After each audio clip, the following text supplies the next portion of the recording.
I'm going to put in the chat the order of how we're going to run the event in terms of timing. So there is time for Q&A at the end, but you can also post questions as you go in the chat, but we're going to save questions to the end. So welcome everybody. So lovely to see you all virtually this morning.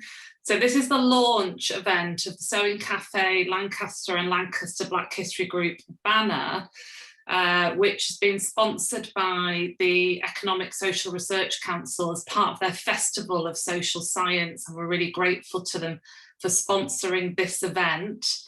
And there's this online event is accompanied by a physical exhibition of the banner at Lancaster University Library, which anyone local can go and see. But also VSLC has enabled us to design and print educational leaflets, which Sunita is going to put in the chat, which accompany this banner. And this banner is having its first exhibition in Lancaster in the University Library, but it's going to make its way around the city.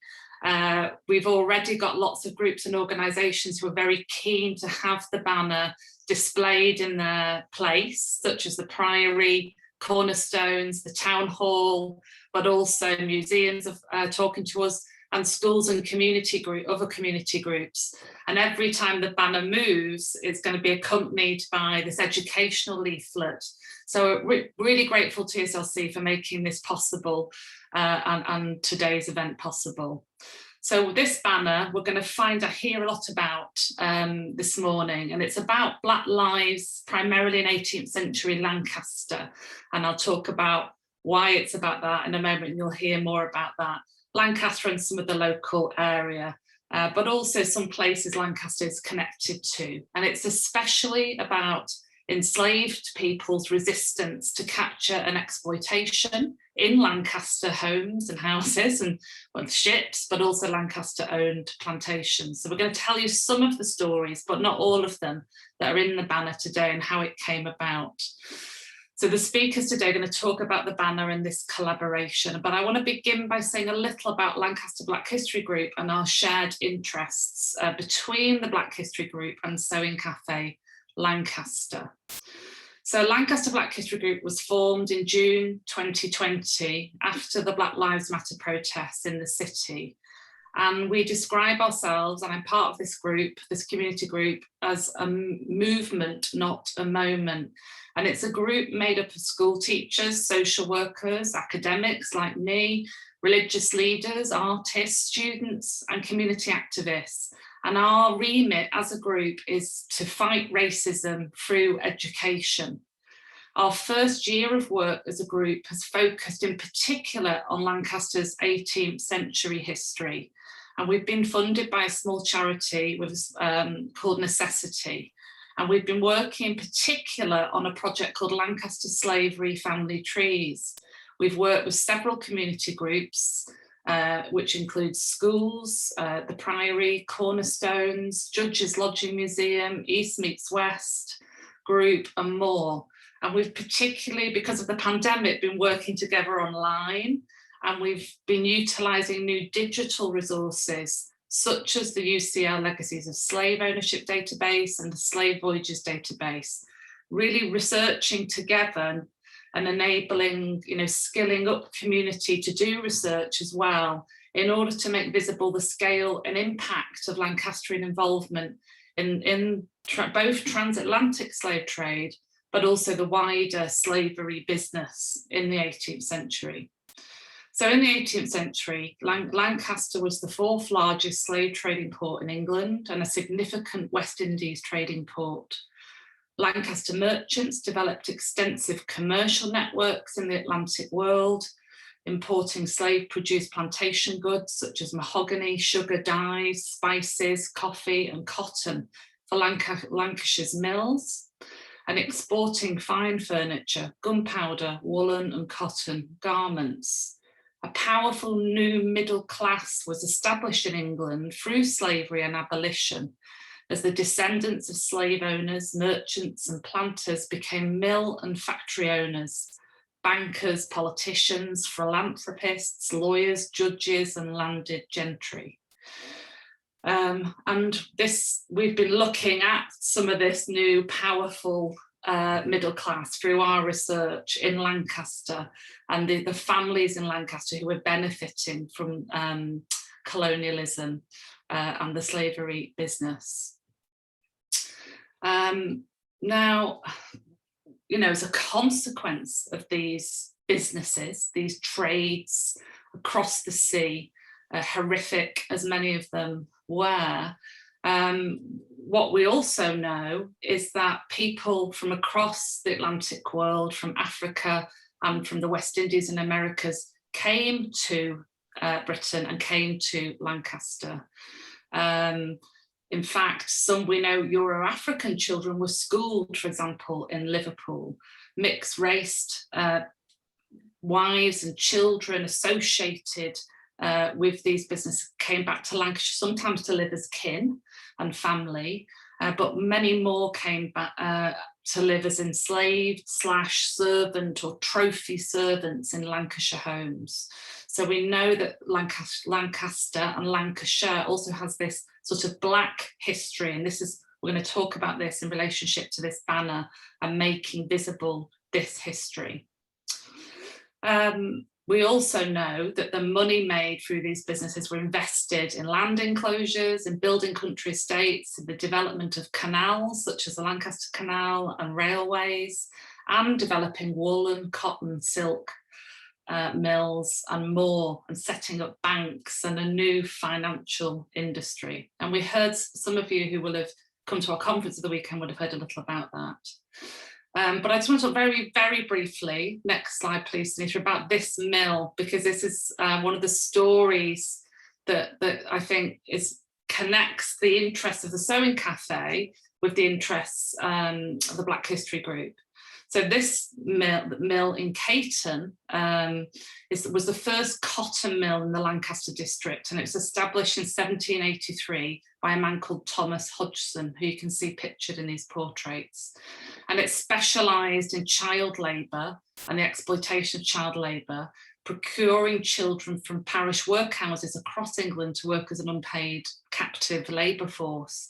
And then by 1808, 120 children worked at this mill, and the mill was financed directly while it was the Hodgson's mill by profits made through the transatlantic slave trade.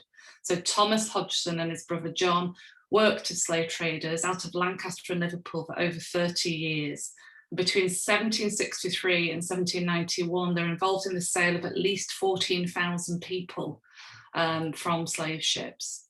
In fact, in the 1770s, Thomas worked in the Gambia River as an agent, living there, trading with Africans for supplies of enslaved people for English ships. Next slide.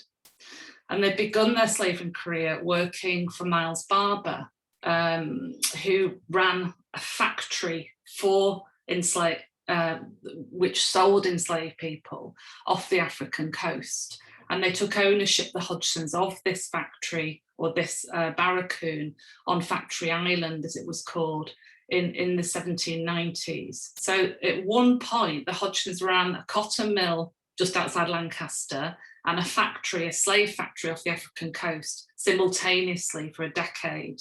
They ran these two connected systems of exploitation simultaneously. And I think there's something about that is quite significant for kind of thinking about these connections between the wealth being made through the slavery business and the ways in which that's connected to systems of exploitation within Lancashire. Could you just do the next slide? I'm going to finish now. But I just want to point you to this quote by Lubina Himid that's precisely about connections. And this is from an interview that Alan did with Lubina Himid about these connections between Lancashire and plantation slavery, but also, as we've just seen, also with transatlantic slavery. They're so vivid, these connections, and thinking about them together is precisely one of the things that we're concerned to do in the Black History Group, thinking about these systems of exploitation and how they play out in the history of our city and made our city as a city. So I'm going to end there because we're going to go now into detail about our banner itself. But I wanted to begin there because of the connections that Sewing Cafe's interests with activism and global activism around labour today, and their concerns with working conditions in fashion and textile industries. So their involvement, for example, in something called Fashion Revolution Week, which marks the Rana Plaza factory collapse in 2013 in Bangladesh, which killed over 1,000 people, and the kind of systems of exploitation in textile industries today, the way that cotton still in a way exploits and kills people, and how we can think forward through looking at these histories to more ethical and just ways to inhabit the world today. So I'm going to hand over now to Alan, who's going to talk about the banner itself and its meanings, and then we'll move to Sewing Cafe Lancaster. Okay, great. Can I have my slides up? Yes. Now, I just wanted to give a very tiny background on, so if we go to the second slide, please, that'd be great. Or start from the first and go on to the second, that would be great. Yeah, so one of the things that's really important to us in Lancaster Black history is that this is a movement, not a moment. So this comes from the demonstration at Dalton Square. If we go to the next slide, and one of the things to really remember is that there's been work in Lancaster already, and that's been really important work, including the first memorial on the quayside, Kevin Dalton Johnson's Captured Africans. Next slide, please. And there's an awful lot of exploitation, and obviously many of the things we've done in the past in Lancaster have concentrated on the slave owners like Dodson Foster. But, and this is from a 2007 exhibition, Abolished. But what the more recent work we want to do and have tried to do is to talk more about Black agency and the agency of the Africans who came over. But this has been a story that's been hard to tell because they're not in the archives very much. Next slide, please. However, we do find them, and we find them in strange and different places, often as slave servants. And we're going to hear a little bit of time about a slave servant of the Satterthwaites, Frances Elizabeth Johnson. I'm just showing these images as we go through. And then next image, please. And this is a memorial for her. And she appears on the banner. And we'll talk, Reem, who's one of our community researchers, will talk more about her. But on the banner, she is the woman who has on her head the beautiful flag of St. Kitts. And so you can see her there. One of the things that's happened in Lancaster is there's been an awful lot of controversy. And in fact, this a bit of graffiti was put on the Rawlinson family memorial. The Rawlinson family were notorious slave traders in Lancaster. And in fact, Abraham Rawlinson, there's several Abraham Rawlinsons, but Abraham Rawlinson, who was the son of the original Thomas Rawlinson, who was one of the earlier slave traders, was the MP for Lancaster for years.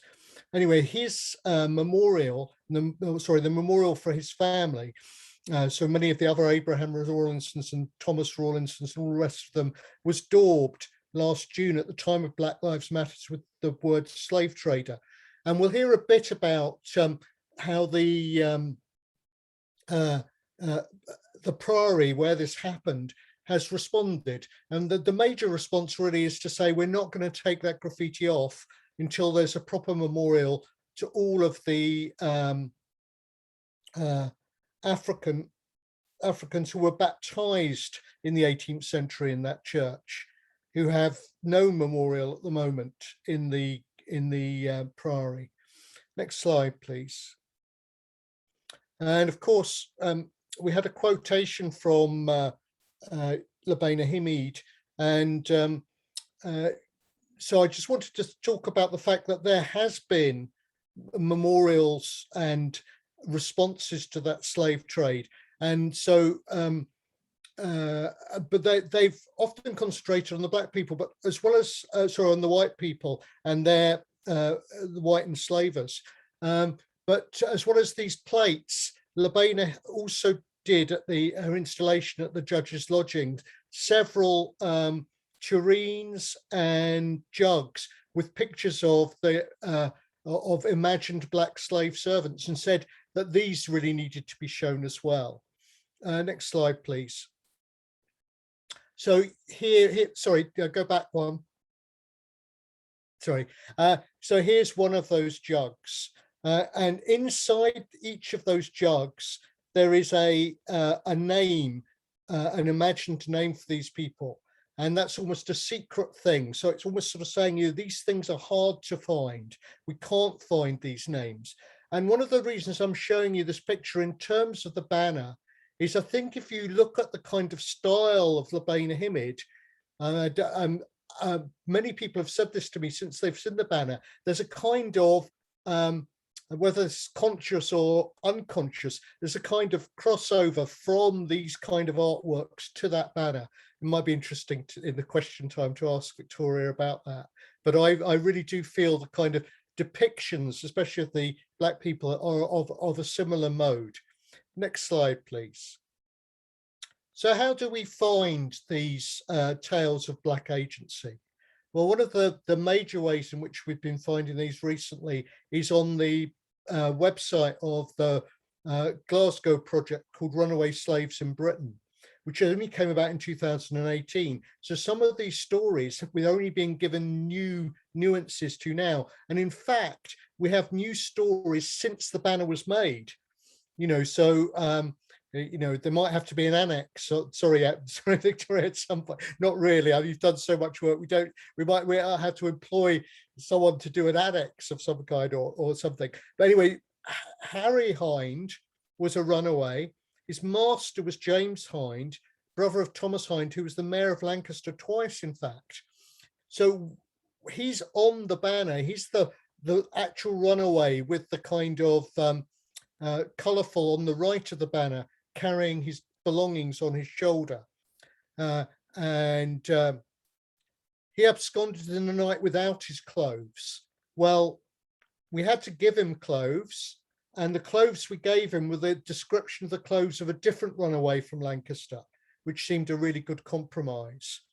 So one of his ears is bored, and that's either a slave punishment or a way of making sure you can always find that slave amongst a free black population. And you see there's a reward for him. I'd like to see the next slide, please. Here we see what I think is probably the most important runaway slave advert in Britain. And actually it's a Lancaster one. Run away from the house of the Reverend Mr. Clarkson, rector of Heysham. So he was owned by a rector, owned by a clergyman, just along the road here. A Negro boy of the Igbo country, and look at his elope with a blue jacket, a grey cloth waistcoat and leather breeches. So there we have the coloration. And he has country marks or scarification marks on his temple. Those show that he was born in Africa, but he speaks in a broad Lancashire dialect. And I think this is really, really key, you know, and really exciting for us to have found. And it shows he's acculturated there, but he's not been baptized. He's still Igbo boy. And this is very strange. And obviously the clergyman here he's not inducting him into Christianity. He's treating him as a piece of property completely. Next slide, please. And of course, Labena Hamid in a wonderful work shows those kind of clergymen eating the profits from the slave trade. If we can have the trail up next, and then we're just going to move on to our researchers. But I wanted to show you the trail that I've been working on for years. This is the new trail for Lancaster, which just published first on Saturday, and we have new places people can go to, new lives they can think about. And next slide, the second page, please. And one of those, and this is especially for Anita, in terms of, she might well not know this yet because not many people do know it. Fanula Sweeney from Newcastle has found out about a Black female abolitionist, Charlotte Parker Remond, who spoke, sorry, not Charlotte, Sarah Parker Remond, who spoke at the Palatine Hall in Dalton Square. So really exciting things still being discovered and still to be put on a future banner in a few years' time. But what I want you to think about is the banner and how wonderful it is, and to tell us some of that story. I'm going to start with Andrew, who was the past warden at the Lancaster Priory, where many of these enslaved Black Africans were baptized. Andrew. Yes, Alan, you want me to speak about the memorials in the Priory, is that correct? Yeah, or just to talk to individuals there and the baptism that's there. And, right. and then, just the stuff that you were researching, which is fed into the fed into the research which led to the banner. Well, just to say that we are quite shocked at the Priory to discover that we have around 5 memorials in the church on the wall to notorious slave trading families, and gravestones in the church and beyond the church again to these families. But my work has been largely on the Priory baptismal records, and I have found that there are records there of 39 Black Africans who were baptized in the Priory, or maybe at a church that the Priory controlled, because in those days all records were kept by the Priory for Lancaster churches. So I think it might include St John's Church. And one of them, of course, was Henry Hind. Henry Hind, yes. Because he was baptized there in 1761, wasn't he? That's right. And Francis Elizabeth Johnson that we mentioned, and John Chance was a servant of the Hind family. And of course, John Chance is on the banner as well. That's correct. In Queen Square, where his family, the Lindos, lived. Yes, that's right. And so we have these 39 records of Black Africans being baptized in the Priory. And of course, our concern is now, what do we do about the memorials, and how do we acknowledge these people who otherwise have no record left of their existence? So that is my work with the Lancaster Priory Slavery Memorial Commissioning Group. I think that's all I can say, Alan, of any use at the moment. Yes, and you're hoping, we're hoping to move forward with a proper memorial to these people from the Priory. Absolutely. I mean, as you said earlier, Alan, we don't intend to remove the graffiti on the Rawlinson Memorial until we have a new memorial to the Black Africans who were baptized at the Priory and indeed suffered through the slave trade in general, until we have a memorial in place somewhere in the church grounds. What that memorial will be, we have no idea yet. We are still at the point of deciding, well, of consulting the community and thinking about the form it might take. That's great. It's great to hear about that. Thank you, Andrew. And thank you for your work with the Priory group, which led to loads of these discoveries and feeds directly into the banner, because you can see the Priory in the banner and Francis Elizabeth Johnson in that corner of the banner. It's been a privilege. Thank you so much. Thank you. And I'll now move on to Reem, who's going to tell us a brief description of the story of Francis Elizabeth Johnson. Yeah, hi everyone. Thanks, Alan, Professor Alan. Yeah, I will gonna talk about Francis Elizabeth Johnson was a Black woman servant of John Satterthwaite and his wife Mary Rollins. She came to Lancaster after Bolly's wedding to John Satterthwaite in 1777, and then she baptized in 1778 when she was 27 years old. In that time, Black women servants were a minority in Britain compared to their more numerous male Black counterparts, who were also in a minority, and white women servants, they would have had a little influence over life-changing discussion, such as moving to a new country. From the oral history of one of the family members, it seems that Frances was a favorite slave of the family. After she died, the family appears to have kept her hands as a memento. A member of the Satterthwaite family called Eliza Dare wanted to bury this hand in Lancaster as a way of honoring Frances, or Fanny as she was called by the family.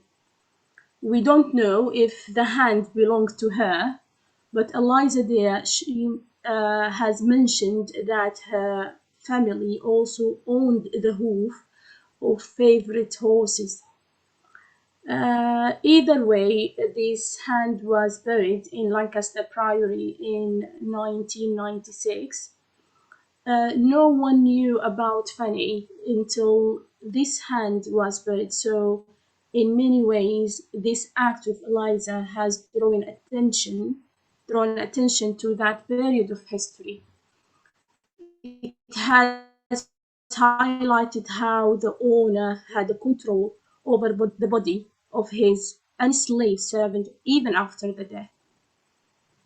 Yeah. That's great. Thanks so much for sharing that with us. And we have a description from Imogen on the chat. So so I'm really glad to have shared together with Reem and Andrew some of the images there. If you want to, on the banner, you'll see that the memorial is there as well as Frances Elizabeth Johnson. And as I said before, she's wearing the flag colours of St Kitts on her headdress.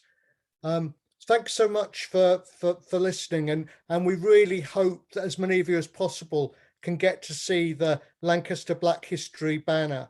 And someone was asking if the trail can be shared on the chat, so hopefully Sunita will be able to do that. It's not gone live on the council website yet, but we hope it will do very soon. Thank you very much. Thanks so much, Alan, Reem and Andrew. So now we're going to move to the Sewing Cafe themselves. We're going to go more in detail. So you can see on the screen now, Sunita's sharing the educational leaflet that we've made that goes with the banner and will accompany the banner as it moves around. And then we'll also put a PDF of this online as well. So now we're going to move to Victoria and members of Sewing Cafe who are going to talk about making the banner in their collaboration with the Black History Group and the 1,000 hours of stitching that they've done to make this incredible banner for our city and for the UK, actually. So Victoria. Thank you, Imogen. Hello, everyone. Can you hear me properly now? Yes. Good. So I'm going to go through the process of the banner. But firstly, okay, I want to tell you about Sewing Cafe Lancaster. Is a grassroots project that advocates for an ethical textile industry and generative textile practices. Maybe most of you might know that the textile supply chain is saturated with extreme labor abuses today and historically. You can see some examples in the background. We build and engage with mutual learning with existing activist-oriented networks, and we work in interconnections between agriculture and textiles. We create or try to create a business alternative to business as usual, and we relate with local histories of exploitation and abuse. So some of the examples, so with Food Futures, we create the so-and-so boxes. You might see the link in the chat if you want to learn a bit more about them. We also have a natural dyes living collection in Clever Hill, and we have a natural dyes project. You might see around some exhibition about natural dyes. We do some mending sessions, and I'm working on mending stations in town. We do cloth swaps, so next one is next week on Tuesday. If you want to join us in the evening, I can put in the chat as well the link to that. There is a project called Unlocking Lockdown, convivial clothing with Manchester group, and waste and recycling research, and well, different things, as you can see. And our link with Black history, we work around the questions of what can we learn from the past about growth, profit, and consumption. For a few years now, Alan has come to help us in Fashion Revolution Week. And he has done some of his amazing talks and tours around town. And this time we are working with amazing Black History group to make and create the banner. So now a bit of the process. So firstly, we needed to learn the stories and what we were going to put there. So we developed a storytelling cafes. You can find 6 recording in our YouTube channel. So in Cafe Lancaster on YouTube. And there is a playlist called Storytelling Cafes, and you can hear and learn about the stories portrayed in the banner. So by some of the researchers, community researchers, and Alan and Imogen. One of the biggest challenges was to be inclusive. So on the design, we need, I am the designer of the banner, so I needed to find out ways where the banner can be worked by different people. So regardless of the abilities, of the time, or the knowledge. So that was the biggest challenge for me, I guess. So for the design, I went around online and also in town, took some photos and get some reference, including Lubina and lots of different artists. So yes, obviously she was a very big influence along with other people. Materials also was another thing for the design. We needed to use whatever we had and try as minimum as possible to use new materials. So for example, all the names are embroidered at the back of the banner with a thread that was left for my sister's wedding dress. She got married 8 years ago. And then the backing of the banner is all cotton. I was going to say the bedding. I was going to say the word, but also always with my accent sounds dirty. So, and then unfinished projects and stuff like that. So that we didn't buy any fabric, new fabric. We discussed the design with the group and then with the Black History banner group, and then we did some modifications. So when the consensus was reached, we started printing the templates and then the work started. So as you said previously, we work about over 1,000 hours and around 20 people was part of the process. 7 of us were permanently there, but some people were invited and they did some of the stitching and helping with things, including our refugee and asylum seekers group. We run a session every week. So as you can see, some of the hands in there, and I want to share a video of us discussing the logistics on the banner. We use this first slave trader map as a reference. We hired the Priory Hall for 2 days to start the process and putting the bits together. You can see Carol there. She is a key quilter, is our queen quilter. So I didn't say yes until she was in, obviously. Fortunately, she's not here. She's with her grandchildren in the US, but you will see her thoughts in a minute. So that is in the Priory Hall, discussing the logistics and fabrics and how things were going to move ahead. All the fabrics were labeled. And then we had, well, we were privileged. We had such amazing fabrics. We see Cardi with her Bailes Camo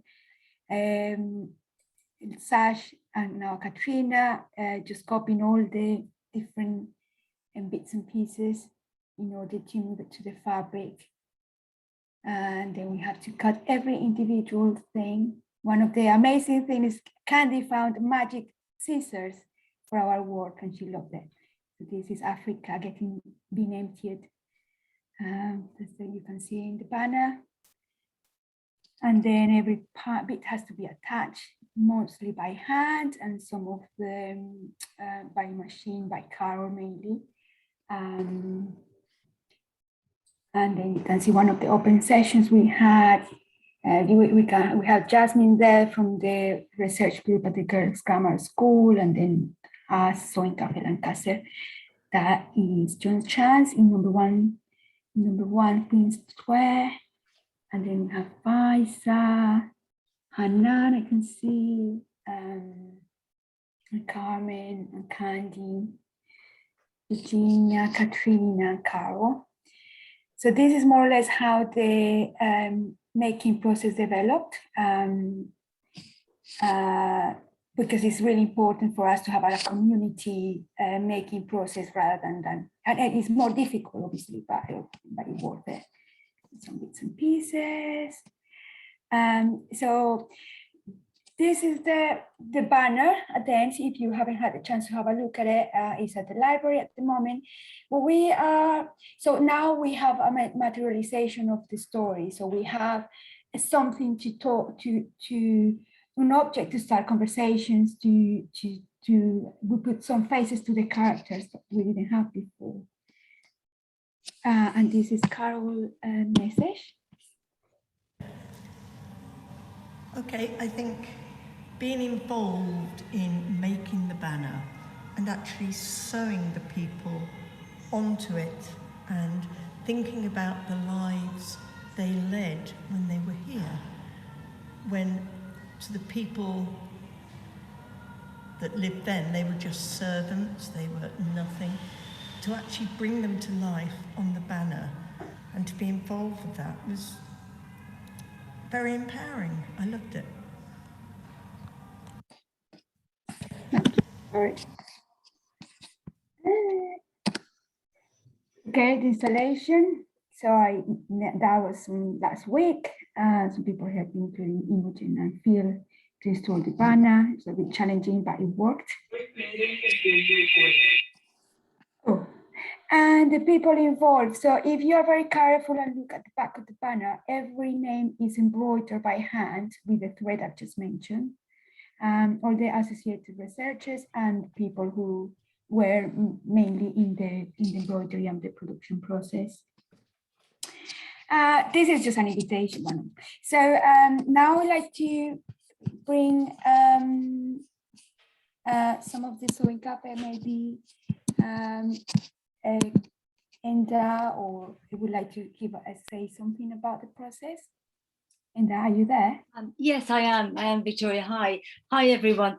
Yes, I mean, it was an absolutely amazing and powerful process, and I would echo what Carol said about it. And what really strikes me from looking at this whole process of the stories and the conference and what's come out of that is that you know, the stories they bring certain people alive, which then I guess give agency and individuality to the lives behind the slave trade, really, the enslaved people. And one of the things that strikes me when I look at the banner, even now, you get new things from it all the time, is that a lot of the way the kind of institutions of slavery and the wealthy, the people who got wealthy from it, they're represented really through buildings in Lancaster. When we've brought, I think what's so lovely about the whole process is the enslaved people themselves have been brought to life. And I think that was an extremely powerful thing about making the banner and now looking at it. And as we go on, that's the point of this. It's about individual lives that are affected by the profit making of others, really. And so that was really, really powerful. Thank you, Enda. Virginia, are you around? Yes, I'm here. Can you hear me? Yes.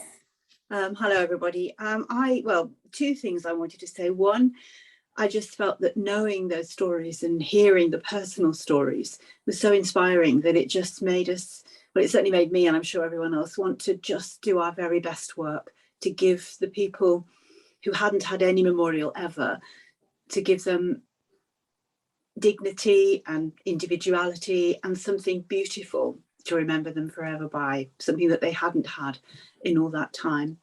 The second thing, which I think is a really grisly point, is that in those days you had people who were enslaved, and we learned about the horrible, horrible conditions. and how the pursuit of profit and glory for the merchants was sort of the end in itself, and how that led to lots of things like beautiful buildings, the building of the canal, etc., and what you could call progress in a material sense. It also had huge environmental consequences, the Industrial Revolution, etc. And I don't think we've learned much, because if you look at it now, and especially with textiles, you'll just see the same thing. You've got people who are just about enslaved, who are working in horrific conditions. You've got people in the Western economies who are garnering huge profits, who are able to wear beautiful clothes, different ones every day, every week, buy them every day, every week, the same sort of thing, disregarding the lives of the people who are regarded as cheap labour in other parts of the world, and disregarding the environmental consequences too. And I think we're repeating a process, and we must stop. You know, look at the banner, think about those lives, and then think about today and just think it's still going on. There's not much different, and we must change that, really. And it would be wonderful if our work could actually make that change, move forwards a bit. Thank you, Virginia. Candy, are you around? Yes, I'm here. Sorry, I don't think I can add much more to what have been said, apart from thanking the group Lancaster History for allowing us to be part of this. I mean, as people know me, you know, personally, I always like the social side of it, and we were able to get together with girls from different parts of the world and do the stitching, wearing face masks and using hand sanitizers, social distancing if we were indoors or outdoors as well. We were doing it in Dalton Square. So from my perspective, it was a really nice experience to be able to do this during the pandemic. And if you look closely at the banner as a whole, you will see, and I can't stop saying this, you will see different stitches, which represents each of us, some of us do it a different way, and it's just, that is what makes the banner unique. So yes, thank you for being part of this. Thank you, Candy. And Gina, who is also around, is making an amazing video about the whole process. Again, go to our YouTube channel, and then if you subscribe, you will get the reminder when the video is up there. Yeah, I mean, I can't add much about from what the team already said. It's been a privilege to be part of this. We are already looking forward for future collaborations. So we are cooking something, so hopefully it will be out soon and you will get made an invitation for that. So yeah, I think we can open for questions now. Can I add something? Sorry, yeah, go ahead. Sorry, I didn't invite you because I didn't think. No, don't worry. I don't know if my audio is good. Yes, I agree with all the comments, and I join all the group, all the comments. But the one thing that I would like to add is this banner is the materialization of those histories, terrible histories that happened in Lancaster, not just in Lancaster, but around the planet in that moment. And that injustice that they were hidden, those histories, they were hidden for centuries. And I think the materialization of those histories, or those realities, for me, it was a reality through my eyes. And this banner is like another way of showing this history, or showing this knowledge for new generation, or for us, but for new generation, to avoid this, to avoid this, to repeat this, to continue that this bad thing that they have been happening, and it is happening. They are happening right now. I think it is good, like the educational purposes of this banner. Thank you. Yes, to start a conversation, we have an object to talk about and to trigger these conversations. Thank you, Gina. Apologies again, I thought you didn't want to speak. Okay, so yeah, I think we are open to questions now, and then we can have a few minutes of discussion. Yes, thanks so much. I've had to move. Can you hear me? Victoria? Yes. Yeah. So I've had to move to my laptop. The first time ever my computer has crashed, and it's crashed in this recorded event. So apologies to that. Now we're going to move into the final section of the last 13 minutes, which is a Q&A. Sanita's reminding us as well if people could fill in a survey after this event, which is put in the chat. But really I want to open this up to questions or comments, anything that we've not managed to capture in introducing the Black History Group, our initial work and our collaboration today. We're open for questions, so just indicate if you have a question. Or just, in fact, come and ask. I think I'll go raise hand. I'm sorry, I don't want to... Just muted, Alan. Yeah, no, I've just unmuted. Sorry. I didn't want to take up any more time because I've had lots of time. But I wanted Victoria just to explain about where the Igbo boy is on this, because I think you've done an amazing job of showing him in a kind of interesting way. And I just think it would be nice for people to hear that. Is it possible for us to have the banner up, perhaps? Yeah, there it comes. Brilliant. Perfect. So this is obviously this is of the design rather than the banner itself, but it gives us this is what the banner. So you can't quite see the detail that's actually in the banner itself from this image, but if you tell us about this. So I started the whole design with Ibo because I'm passionate about him. Obviously, it's one of the first stories I heard when I did the tour with Alan. He is embroidered in a different style, like you can see. It's an actual portrait of him, or the way I search about pictures of people from his ethnicity, from his region. And he's from behind the banner, looking at the people looking at the banner. So you can't see it properly in the drawing. Unfortunately, you have to see it in the proper banner. So he's looking from behind and looking at you while you look at the banner. Yes, that's more or less, yeah, when he is there. So he's in the top left-hand corner. Oh, yeah, sorry, yeah. I just think it's genius, Victoria. Genius. Thank you. Okay, so there's a question in the chat from Nicola. I think this is incredible work, but I wonder how it could be linked to the work of reparations in the UK and internationally. For example, there is a motion that's being passed in other councils on recognising reparatory justice and calling for an all-party parliamentary commission of inquiry for African reparations. It'd be great to see Lancaster participating in this move, along with Lambeth, Islington and Bristol. Does anyone want to respond to Nicola's questions about reparation? And reparation's got lots of meanings, hasn't it? So we'd like to think of this work as kind of reparative, partly that we're trying to do with the community, in the community, with different groups, but there's actual financial reparation, economic reparation being called for too. So there's different ways of thinking about reparation. I mean, for me, I was quite inspired by the Glasgow University report on its connections and its call, you know, the way that they're thinking about doing reparation through, for example, scholarships, etc. But does anyone else want to comment on the idea of reparation? Such an interesting word linked to the word repair to me and this project and repairing and mending that the Sewing Cafe do. Alan, do you want to say something?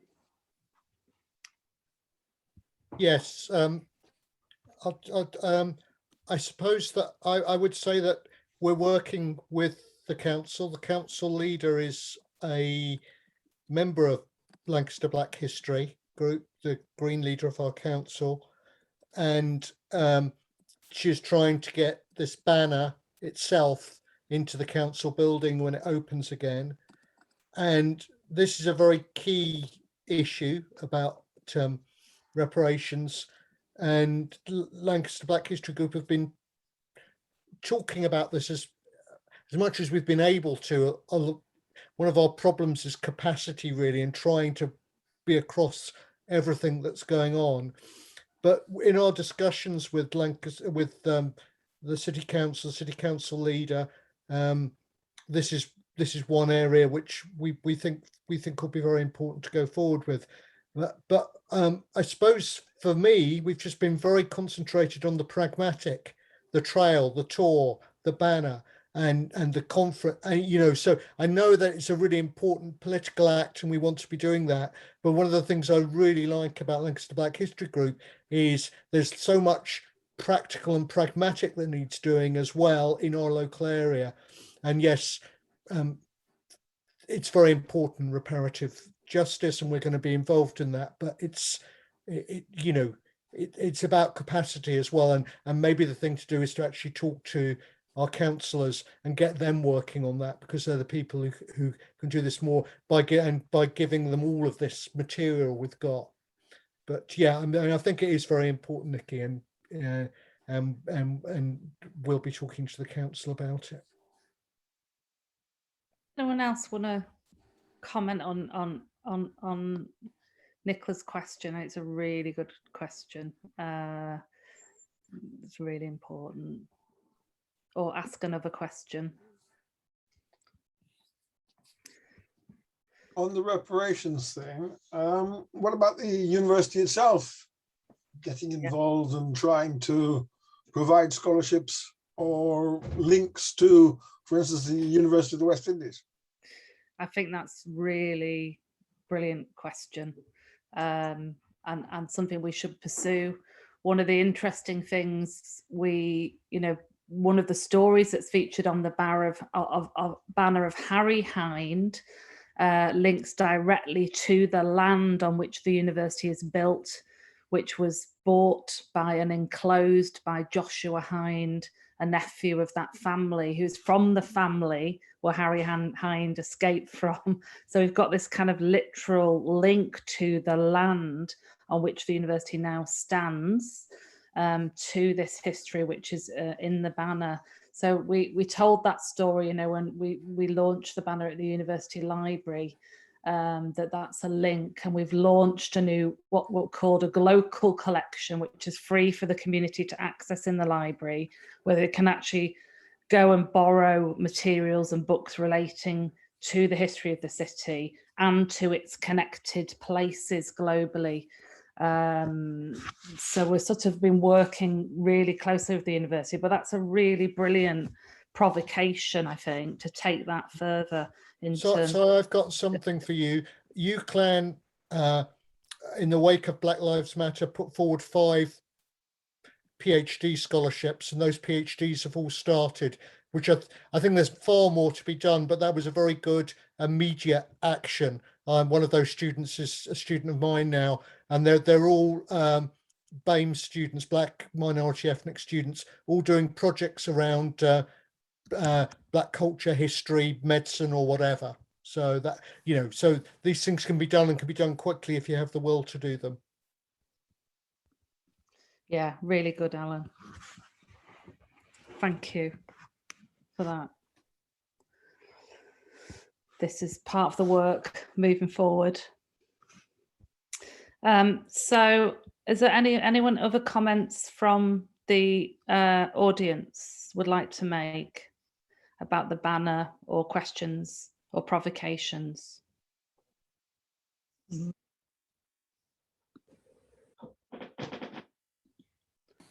Angela.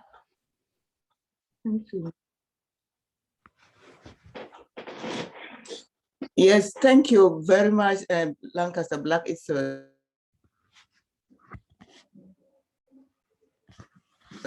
for inviting me. And been doing this thing with Lubina since 2003, and I didn't get involved practically like I've done with Sewing Circle, especially during the lockdown. They really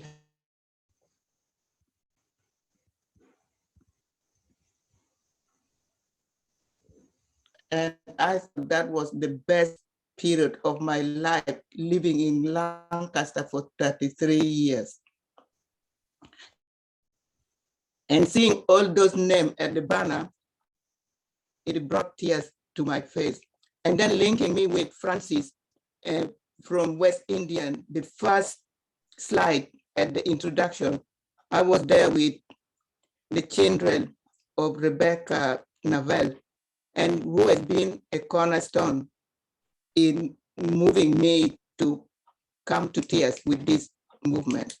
Thank you, everyone who is involved. Thanks so much, Angela. I seem to be breaking up a little bit.